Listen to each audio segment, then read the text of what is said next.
ಪ್ರಿಯರೇ, ದೇವರು ಒಳ್ಳೆಯವರು, ಒಳ್ಳೆಯದನ್ನೇ ಮಾಡುವವರಾಗಿದ್ದಾರೆ.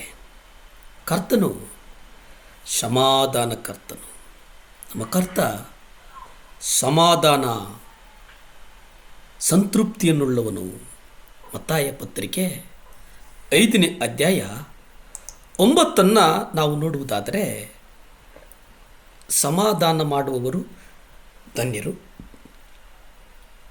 ಯಾಕೆಂದರೆ ಅವರು ದೇವರ ಮಕ್ಕಳೆಂದು ಕರೆಯಲ್ಪಡುವರು. ಪ್ರಿಯರೇ, ಇಲ್ಲಿ ನಾವು ನೋಡ್ತೇವೆ, ಸಮಾಧಾನಪಡಿಸುವವರು ಧನ್ಯರು, ಅವರು ದೇವರ ಮಗ ಅಥವಾ ದೇವರ ಮಗಳೆಂದು ಕರೆಯಲ್ಪಡುವರು. ದೇವರ ಮಗನೆಂದು ನಮ್ಮನ್ನು ನಾವೇ ಕರೆದುಕೊಳ್ಳುವಂಥ ಹಕ್ಕು ನಮಗಿದೆಯೇ ಅನ್ನುವಂಥದ್ದನ್ನು ನಾವು ಗಮನಿಸಬೇಕಾಗ್ತದೆ. ಇಲ್ಲಿ ಹೇಳಿರ್ತಕ್ಕಂಥ ವಾಗ್ದಾನ ಏನಪ್ಪ ಅಂತಂದರೆ, ನಾವು ನಮ್ಮನ್ನೇ ದೇವರ ಮಗನು ಎಂದು ಹೇಳಿಕೊಳ್ಳಲು ಆಗೋದಿಲ್ಲ. ಮೇಲಿನ ವಚನದಲ್ಲಿ ಅವರು ದೇವರ ಮಗನು ಅಥವಾ ಮಗಳೆಂದು ಕರೆಯಲ್ಪಡುವರು. ಇದು ಬಹಳ ಮುಖ್ಯ. ಸಮಾಧಾನ ಪಡಿಸುವವರು ಧನ್ಯರು. ಇಲ್ಲಿ ಗಮನಿಸಿ, ದೇವರ ವಾಕ್ಯದಲ್ಲಿ ನಾವು ನೋಡ್ತೇವೆ, ಸಮಾಧಾನ ಮಾಡುವವರು ಧನ್ಯರು ಒಂದು ಕಡೆ, ಇನ್ನೊಂದು ಕಡೆ ಸಮಾಧಾನ ಪಡಿಸುವವರು ಒಂದು ಕಡೆ.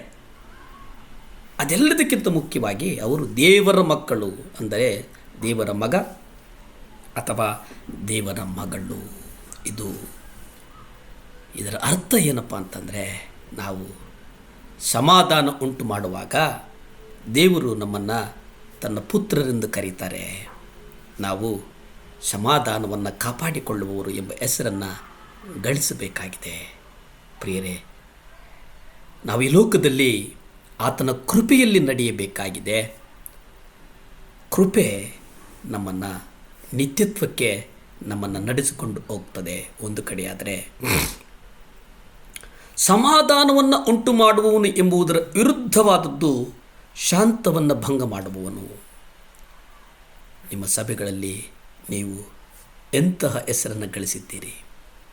ನಾನು ಜಗಳಗಂಟನಲ್ಲ, ನಾನು ಸಮಾಧಾನ ಉಂಟು ಮಾಡುವವನಲ್ಲ, ನಾನು ತಟಸ್ಥನು ಎಂಬುದಾಗಿ ನೀವು ಹೇಳ್ತೀರಾ.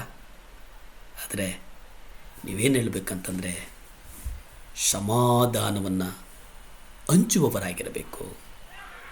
ಸಮಾಧಾನವನ್ನು ಅನೇಕರ ಮಧ್ಯೆ ನಿಮ್ಮ ಕುರಿತು ಮಾತನಾಡಬೇಕು. ನಿಮ್ಮನ್ನು ದೇವರ ಒಬ್ಬ ಮಗನೆಂದು ಕರೆಯಲು ಆಗೋದಿಲ್ಲ, ಯಾಕಂತಂದರೆ ನೀವು ಸಮಾಧಾನವನ್ನು ಅನೇಕರಿಗೆ ಸಮಾಧಾನಪಡಿಸುವವರಾಗಿದ್ದೀರಿ. ಅನೇಕರ ಬದುಕುಗಳಲ್ಲಿ ನೀವೊಂದು ಬದಲಾವಣೆಯನ್ನು ತರುವವರಾಗಿದ್ದೀರಿ.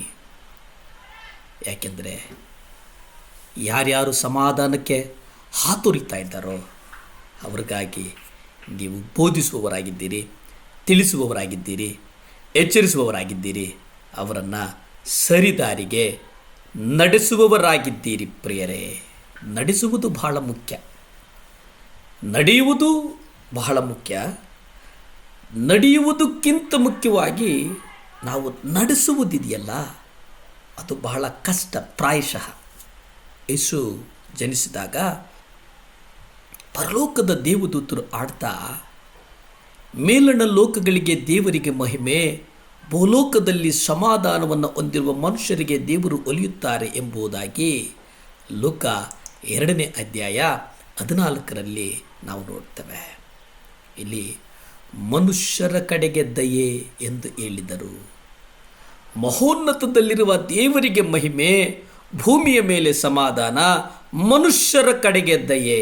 ಬಹಳ ಮುಖ್ಯವಾಗಿ ನಮ್ಮ ಜೀವಿತಗಳಲ್ಲಿ ಮೊದಲನೇದು, ನಾವು ದೇವರಿಗೆ ಮಹಿಮಕರವಾದಂಥ ಕೆಲಸಗಳನ್ನು ಮಾಡೋಣ, ಸಮಾಧಾನವಾಗಿ ನಡೆದುಕೊಳ್ಳೋಣ, ಮನುಷ್ಯರ ಕಡೆಗೆ ದಯೆಯನ್ನು ತೋರಿಸೋಣ. ಆಗ ದೇವರು ನಮ್ಮನ್ನು ಆಶೀರ್ವದಿಸ್ತಾರೆ. ಪ್ರಾರ್ಥನೆ ಮಾಡಿಕೊಳ್ಳೋಣ. ಭೂಮಿ ಆಕಾಶಗಳನ್ನು ಉಂಟು ಮಾಡಿದಂಥ ಸರ್ವಶಕ್ತನಾದಂಥ ದೇವರ ಸ್ತೋತ್ರಪ್ಪ. ದೇವರ, ನಿಮ್ಮ ರಕ್ತ ನಮಗಾಗಿ ಸುರಿಸಿದ್ದಕ್ಕಾಗಿ ಸ್ತೋತ್ರ ಸ್ವಾಮಿ. ಅಪ್ಪ, ಸಹಾಯ ಮಾಡಯ್ಯ, ನಮಗೆ ಸಮಾಧಾನ ಕೊಡು.